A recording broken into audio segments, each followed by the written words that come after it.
kuthiwa lana inani lokugcwalisa imoto yakho ngegas noma ngopetrol lichamuka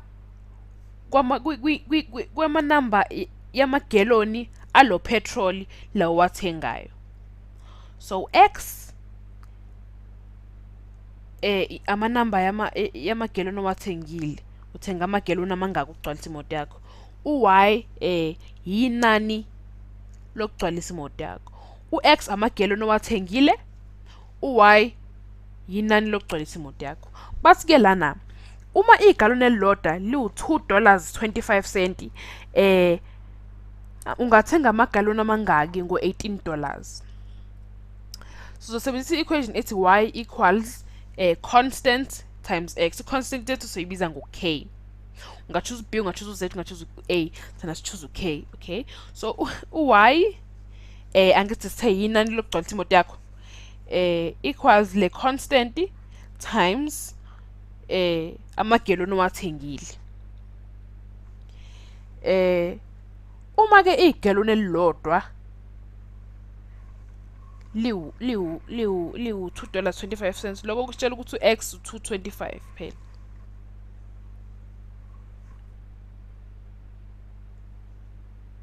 U-Y u-2.25 ngoba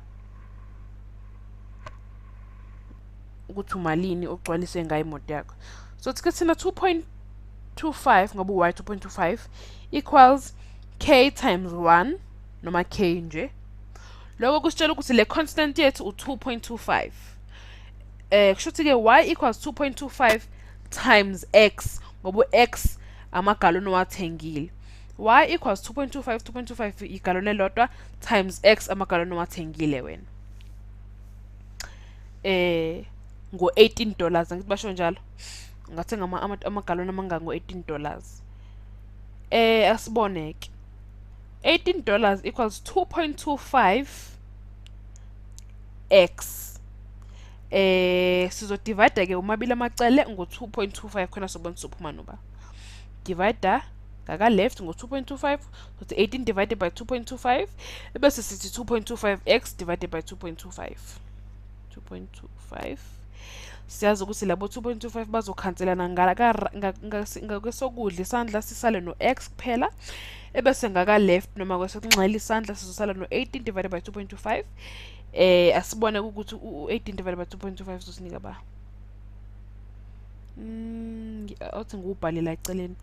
2.25 uyafana nokuthi 2.25 noma 9/4 ngoba 2 times 4 8 plus 1 is 9/4. Bese sithi 18 divided by 2.25 equals 18 divided by 9/4, okufana nokuthi 18 times 4/9. 18 times 4/9 uzosinika uma sithi divided by 9 divided by 9, 2/1 times 4/1, sithole u-8.